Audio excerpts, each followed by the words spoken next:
You suck. Kurt Angle. All right. Kurt Angle has revealed that a AEW offer was made to him. Could we have gone all elite with Angle? Could he have wrestled again outside of WWE in another major promotion? He revealed all today on a big wrestling website. We'll talk about it. Vince McMahon is really, really angry and he's ripping up the scripts of Raw. Pal. We'll get into all of it. It's Sportskeeda Wrestling's top story of the day. Watch out, watch out, watch out, watch out. Watch out, watch out, watch out, watch out, watch out. What's up, everybody? I'm Kev Kellum. That is Jose G. It is a Tuesday edition of the top story. If you haven't done already, go ahead and hit the like button for the diehards. For the people joining us for the first time, jump in the comments below. Tell us where you're watching from and get in the conversation. Maybe even get on screen.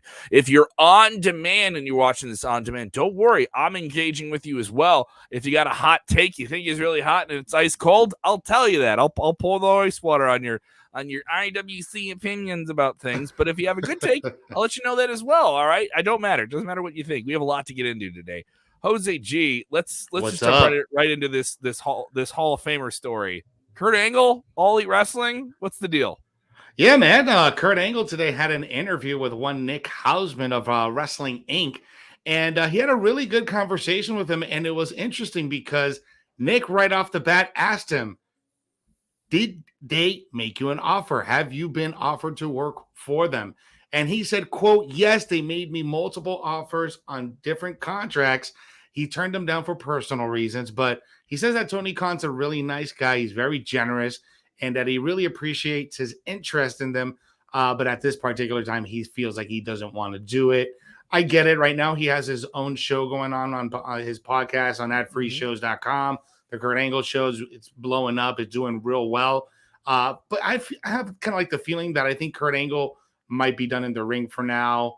He wants to probably concentrate on his family. I don't know. But that's very interesting that Tony Khan made him that offer to the only Olympic gold medalist that won the Olympics with a broken freaking neck. You imagine him going to All Elite? Like, that would really set things off, right? It would set things off, and the thing is with Kurt, like I think everyone can kind of remember how he was feeling or appearing to feel in the matches he had in his send-off. There was a lot of people who are like, this isn't the same Kurt Angle as of old. That I don't think that's a critique, but you can tell he can still go. But there was just this clear, like he doesn't have the speed, and Kurt was so known for explosive speed with everything else he did. It really added so much to what he did, and it was something he kind of emphasized. Like, I was out of the ring for 2 or 3 years. I think muscle atrophy and time caught up with me. I had all these injuries, but I didn't feel awful. You know what I mean? And this was the way I was going to go out, and I went out with Baron Corbin at WrestleMania, and it is what it is. And he emphatically said many, many times he wanted to go out with John Cena. And that didn't happen. Which would have been the storyboard, the storyline or the perfect story to the end, right? Because it would have been the perfect story to the ending, but I also understand the long term of we got to make a heel out of this. I get it. Everyone who bitches about that doesn't remember, like, it's a long term thing. He did that to benefit a current character of the show. All right, so that is they're still doing right by the business, right? In that regard. So there's that. And he has talked about the All Elite thing, but this is the first time he's flat out said, like, yeah, there were offers. This was it. He floated the idea of it, but he's also kind of said multiple times outside this conversation with Nick. Also, tip of the cap to Nick Hausman, one of the top guys in the business. I'm all bias aside, I'm a dear friend of Nick. He's an absolutely fantastic guy. Him and I've worked together in the past, and every time I get to see him at shows and stuff like that, always just cool guy, an awesome dude. Just an awesome guy. I had the pleasure of meeting him out in Las Vegas. We talked for very briefly, just for a few minutes before. I love that. I love you bring this up. That Nick goes right into the stuff. Like Nick, he'll dive right. He just dived right in. It was like, so did you have any talks with AEW? I'm like, okay, like, all right. no, you're going right for it. Just straight to it, and I really appreciate that. Well, if you have 10 minutes with somebody, you know what I mean. You got to make it count. Shout out to people watching from Mountain House, California. We have people in Australia. If you are also with us on the podcast side of things, let us know what you think here. We're available on Apple and Spotify. Give us a 5-star review, by the way. if you guys listen to the podcast side of things, try and give us a 5-star review if you can. This story with Kurt Angle getting very interesting. Obviously, one of the bigger stars of the past 30 years with WWE, a huge star, blew up with him in the early 2000s and had a very tumultuous life outside of the ring due to injuries and different things like that. But I really think he's settled into a nice lane here, kind of post in-ring career. Mhm. And I don't know. I don't know if he needs it. I think that, he mentioned personally, I don't know if this is something he needs to do. And if he was going to do something physical in the ring, I think it would happen in WWE. He's just one of those guys that's at a certain time in his life. I got the perfect solution. If he does want to come back for one more run as a manager, he can manage the Alpha Academy right now that's going down to SmackDown, but then you add in Gable Stevenson on top of that. And that'll just be monster. But that's just fantasy booking. Fantasy booking, but there's also reality booking that he was pitched a handful of things in the last year or so after, getting out of the ring and no longer being the Raw general manager, which had its ups and downs to it, right? He was pitched to be the manager of Matt Riddle and to have kind of like an off-screen role. And I know people within WWE that worked with him in his brief time as a producer and an agent, which was what he was supposed to go into. But then he was a part of those big cuts that happened, Mhm. So I don't know. It's a lot up and down. It seems like he was pretty open about the whole thing. I don't know. It's interesting that he's so kind of like casual about saying, yeah, there were offers. You know what I mean? Like, yeah, Because he turned them down, so he really has nothing else to hide. Like, yeah, there were offers. There was, and the fact that he said there were multiple offers on the table, I mean, that just kind of goes to show you that they're really trying to snag up good talent and big names too. What do you think of this comment? This is becoming a growing thing I've been hearing, especially the past couple of weeks with CM Punk going there and Christian Cage going there this year. And they already have a flurry of different names that are involved with WWE in the past. Marcus saying, right, if AEW do this, they're really going to look like TNA 2.0. Kurt Angle needs to stay retired. Well, here's the thing. That TNA comparison. I've heard of that a lot. Yeah, TNA in the 2000s was the place you went if you weren't in WWE. You went there, Ring of Honor, and then you definitely toured the independents, and depending on who you were, you did some business, right? Is that an awful thing? If they're TNA, if guys are getting work and they're on national television, I mean, it's technically still in business, right? So, I mean, they just go by another name now. More than business, they're doing better business than TNA ever did. You know what I mean? That's what I'm saying. Yeah. In terms of merchandise, I wouldn't say they don't have the same type of television audiences. No one does. Anyone who says like funny though. Yeah, I've heard some people say, "Well, TNA had better ratings than EW." Yeah, because there were only like 80 cable channels then. Now there's like 150. There's so many more options. There's way more than more. Anytime people say like, how come the TV audience isn't like what it was 20 years ago? Well, there wasn't Netflix and there wasn't YouTube and there wasn't like all these other things. There wasn't any streaming platforms. Yeah, it's all part of it here. It certainly is interesting here. Man, let's talk about what went down last night, man, because last night was just all over the place with Monday Night Raw, but there's some reports coming out backstage about one Vincent Kennedy McMahon that he was angry and he was loud, pal. This is some reports that are coming from PW Insider, Kevin. Apparently that he ripped up the script just minutes before another one of those things. And it was described as a crazy day backstage at Monday Night Raw. We saw kind of like a very weird opening to Monday Night Raw. Then we got that shoot fight with Charlotte and Nia, and we'll talk about that. That's our last story that we're going to talk about. But we have this report coming from PW Insider that there was a backstage report saying that that Mr. McMahon was extremely unhappy. That's what they're saying. And that the original plans, he ripped up the script at the last minute several times during the day, even the rewrite, and that he was being the loudest and angriest in the room. What do you think of this, Kevin? I mean, we constantly hear about these stories of, Mr. McMahon shredding the script right before the show and calling it on the fly. Sometimes when you do that, you actually create a little bit of better TV. And last night was not a bad Raw, despite all the confusion, things that were happening on the matches that we didn't get. But this isn't the first time any this validity. Has happened. Exactly. Yeah. This isn't the first time this has happened where those things are what we're hearing, right? and then we hear them after the fact, after the show airs, and then that's not the worst Raw we saw. That's not the least worst SmackDown It wasn't we saw. terrible. I'll tell you this much: that triple threat match with Sheamus, Damian Priest, and McIntyre, man, that was one of the best matches Monday Night Raw has put on in quality a very match. Pay-per-view quality match, and they did the right thing by putting Damian Priest over on that. Yeah, and he won clean. He won clean on Drew McIntyre. Drew McIntyre shook his hand and said, "Welcome to the show, kid." You know, another thing is like he had the championship and retained it and looked better than he did before the match. Think about that. He won that title off Sheamus at SummerSlam, came off looking better in this match. Also, Drew took the pin and didn't look weak. He didn't look weak. He got caught. That's it. He got pinned. And guess what, guys? Big name stars can take pinfalls, and that's okay. And everyone's like, "Oh, you pushed and you got buried." Is Drew buried? Did Drew look buried taking the pin? No, not at all. He didn't look buried to me at all. And Sheamus put in a ton of work, and Damian has risen up. You know, everyone talked about how they weren't doing anything with him. I was like, guys, sometimes people get heated up and they're doing well, and it's okay. You know, I'm not saying the show is perfect. Karrion Kross still looks like a weird demolition knockoff or something like that. And like, that's like an odd thing. There was still some goofy stuff in it. And like some of the goofy stuff worked, like the 24/7 championship with Reggie doing backflips off a playground. Like sometimes those segments hit and sometimes they don't. That title is interesting on him.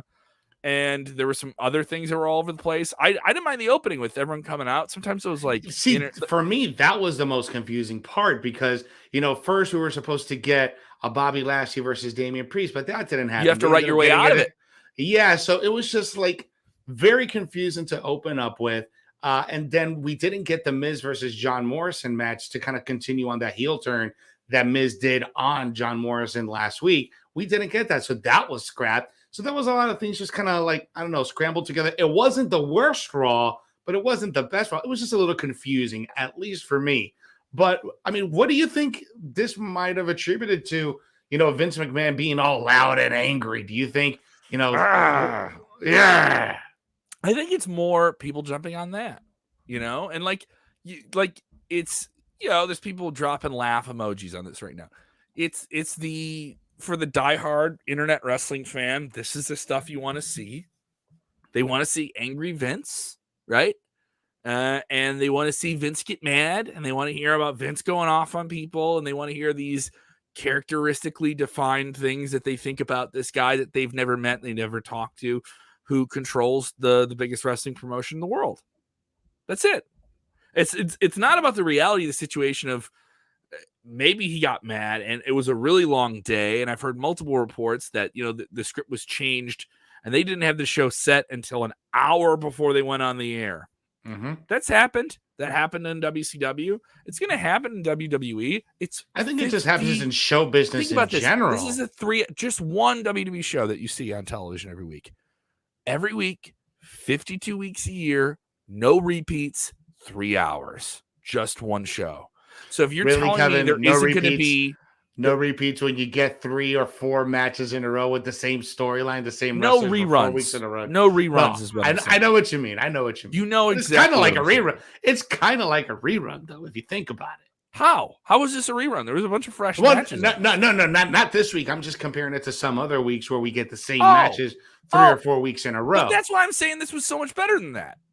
Like, absolutely. This was everyone's fresh. Everyone's bitching like Vince lost it and Vince went off with the Creative team. I was like, but you got this incredible triple threat match.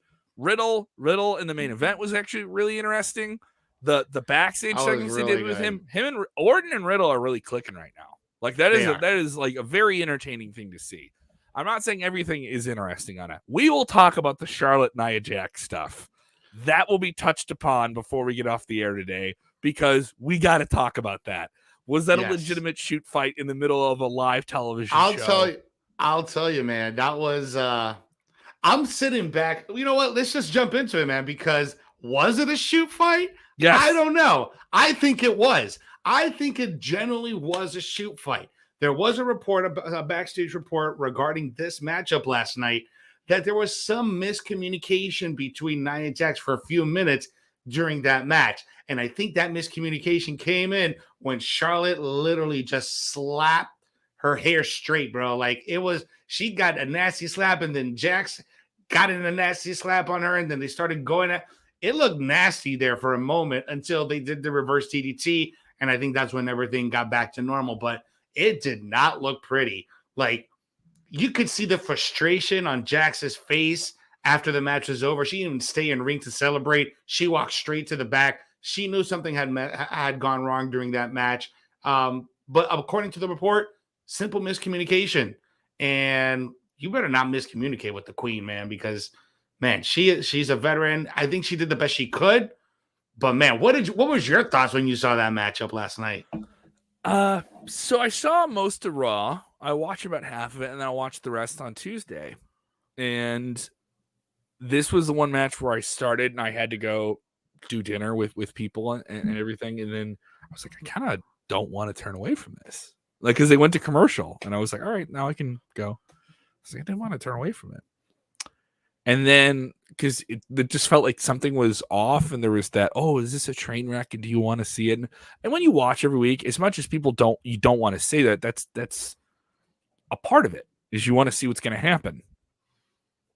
That was the compelling part when I watched it again today, was I was like, what's going to happen next? Because there were several points where I thought there was one point where Charlotte was on top of her, and I think she was laying in real shots. Oh, there were some stiff shots, Kevin, not just from Charlotte, but from Nia as well. From Nia as well. There was one point where they came right out of a commercial, and Nia gave Charlotte, like, I want to say, like a back suplex of some kind. And it didn't look like Charlotte took that clean at all. There was a lot of coming down on the neck and head. And it just didn't look like the escalation of the move was correct. I'm not a wrestler. I'm not going to tell you, oh, somebody botched it or something like that. But there was a lot of stuff in this match where you could tell it was very, very testy. Like, it doesn't take a casual fan, it doesn't take a super smart mark. Something's not going quite right with that match. Which also made it kind of interesting to me. It did, because I'm literally falling asleep. I'm not saying it because I want to say it. I'm saying it. But you're absolutely right. You're absolutely right about that, Kevin, because I'm here after the Priest match. I'm really just kind of like snoozing off in and out. And then I see this match. I'm like, okay, well, let's check this out. Let's see what's going on. Because, Nia early in the night has squashed both Jax and Ripley, or splattered. That's what she'd like to say. She was going to do the same thing to Charlotte. So I was actually looking forward to this matchup. So I see this matchup, and this goes down, and I'm like, whoa, this is not part of the script. What's going on here? Man, yeah, they got each other with some serious shots last night. Phil Dashel saying Jax and Charlotte stiff and chippy. Yes. And also, there were some exchanges that were kind of like verbal exchanges that were kind of obvious. like there was a lot going on here. Also, plenty of the ref. Go right, not left. Yeah. You heard that? No, I'm just saying. I'm like, that would be an example. There was transitional issues in terms of whipping each other into certain moves. And then also, and the thing is, Charlotte's been on this roll recently of being in contention with the crowds, yet still being able to go out and be like, I'm firing you up. Like, and she was it was weird, right? Another thing is, it's a heel matchup. Nia's already wrecked two other people on the show. This is supposed to set her up for a title change. Another thing is, there's going to be more of these two, because and then you had Charlotte earlier in the night cutting a heel promo backstage, right? And you had Nia working heel. A lot of this is weird. A lot of it is like oil and water. There's no who's the heel, who's the baby face, right? They're both heels. Who the hell is the heel here? Try saying that 5 times real quick. But like, as I mentioned, I'm not saying I thought it was great. It was not the match of the year by any means. It was hella entertaining, though.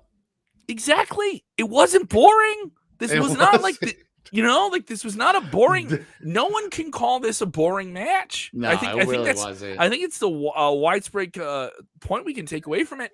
And it trended a lot. People were interested in it. You have that, you have that haterade crowd that loves just, I don't care. I don't love Charlotte. I don't want Charlotte to get anything. I don't want Charlotte to get anything. And you have people that feel the same way about Nia. And also you're gonna have that crowd that comes out and says, Nia hurt this person, this person, this person, this person. Oh yeah, they're always gonna do that. Nia committed the ultimate sin of hurting Becky Lynch right as she was about to break out and go huge, and it's all Nia's fault. And there's still people that don't forget that and want to drum that the same way they're never gonna let it go. Yeah. So I mean, these are two very contentious characters, yet here they are having. By the way, talking about them. They're relevant. This was the most talked about thing coming on Monday Night Raw, pound for pound. Absolutely. Between that and the Damian Priest victory, those are the two biggest talking points from Monday Night Raw. We got a couple crazy comments here. Tom Toscano saying Nia made the man. Some people might argue that's true. Some people might argue it's true. Without the punch to the face, you would never get that iconic T-shirt of Becky the Man Lynch. So you know what? I shall uphold it. CRC always riding hard with us. Thank you so much, Christopher Ryan Cooper. I just want the Walter versus Dragunov vibes for all matches. I want people hitting each other for real the whole time. I want biceps to face. You don't have to close your fist, but like really smack the crap out of each other is what you want. Just rename WWE. Rename WWE to WFE, World Fighting Entertainment. Yeah, exactly. Here, Andrew Wilson with this one here. I knew we had this one up here, but I definitely want to talk about it. Nia will rearrange Charlotte's face. Just remember not what Nia did to Becky. See, so their memories is real. Yeah, their memories are not very short here. We got Pratik Banjada here watching us on Facebook. He's asking us, both you and I, Kevin. Kevin and Jose, it's been 8 years. We're going to see unique custom stages and ring ropes for every pay-per-view. You're not. I don't know. You're not going to see it. That's why LED screens exist, and all they got to do is just change the program into the LED screens. That's all they got to do. When you're spending a couple $100,000 on production every single week, having a set show becomes the most cost-effective thing. And when you have a show that has a defined look, people who pay tickets for it get to see the show they see on TV live. That is a big element that when I talk to people that are in WWE production is they want it to feel like you're at something special. The LED screens, I think, look really cool. The reflective floor that they walk on makes it really kind of pop as well. It's not the worst thing in the world. I know some people think maybe it doesn't look particularly great on television sometimes, but when you're there live, it is a spectacle. And it is a special thing too. So there is that balance. I think you have to have that proper balance between what fans see live and what you get on television. Obviously, I think that's to lean towards television. And I do think it works for TV. They have the other augmented reality elements they've been adding in the past few years, and that's very much just a television thing.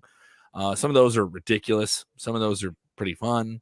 All right, my favorite one to date right now has to be Randy Orton's Viper. The snake that like bites the camera. It no longer looks like a poop emoji. It actually looks like a viper. That one's really good. Charlotte's is really good. Seth Rollins is really good. But that Roman run, the giant Roman, y'all got to do something with that.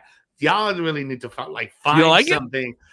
It just doesn't look right, man. It looks like he's going Super Saiyan. He's about to Dragon Ball. Yeah, exactly. Yeah. It's going to take 5 episodes just for him to level up. We got some other bits and pieces to talk about here. We got one more story. Yeah, I have some CM Punk stuff to talk about. You got CM Punk stuff. That just came up in the last few minutes. I got to touch. Oh, go ahead. Break it out before we head out. So Punk is making the media tours locally in Chicago. He appeared on numerous radio stations and TV stations today. We have a flurry of that up at sportskeeda.com. And he was on Rock 95.5 today with Abe Cannon, who he's very, very friendly with. And he told stories about being on Bozo. He told all these different stories. But he said, on Bozo? Bro, Bozo was my favorite when I was growing up. Listen, I watched Bozo. He cheated on Bozo as a little kid. He cheated on Bozo? That's hilarious. Bozo the Clown. It was this kid show. For the younger people, it was a kid show. There was it broadcasted throughout the country, but it was a really big Chicago thing. We got it in Puerto Rico, bro. I used to watch it every day in Puerto Rico. Yeah, and so it was like a clown kid TV show, and it was a very, very big deal in the Midwest. And someone asked him that. He's like, "Yeah, I was on the show as a kid, and I cheated. I cheated in one of the games to win like, some stuff." So they had that. I It thought was he's supposed to funny. be straight edge. Yeah, come on, dude. And he described it as the first time he cheated on television. I was like, oh, that makes perfect sense. You're a heel. But there are some other big things he kind of said about it. He said like this took a long time to do. He understood every day after he left that people were going to ask him when he was going to come back, and it wasn't a sure thing. But he said, I know everyone's going to ask me about how I feel about WWE. And he never said WWE. I'm always going to say the company I used to work for. And the reason is I want to focus on what I'm doing in AEW.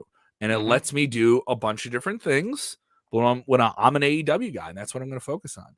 And I thought that was a very, very healthy thing. He has a very clear, healthy perspective. And this idea of him kind of when was he going to come back?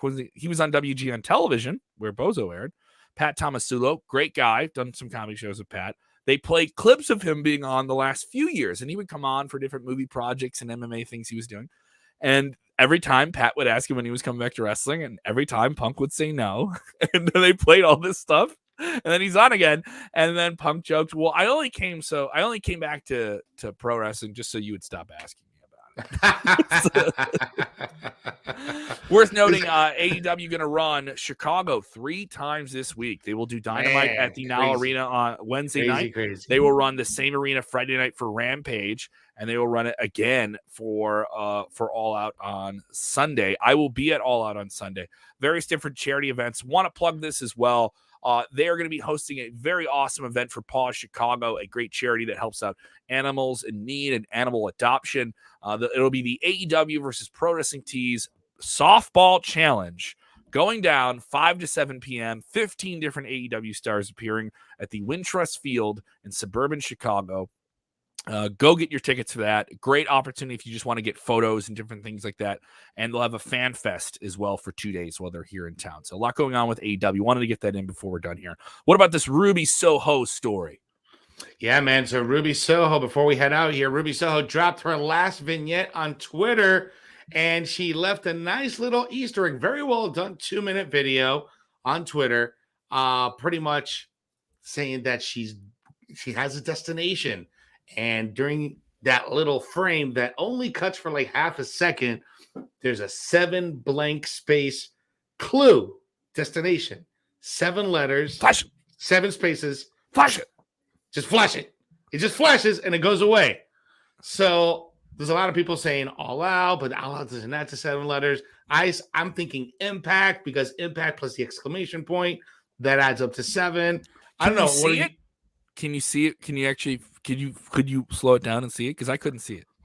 You're talking about the clue. Yeah, I saw it. I actually had to it took me like 2 minutes to really stop at that actual area. I tried because I was watching the video player on like Twitter. You can't you know what I mean? The video player on Twitter is good. So I was like, that's actually where I found it.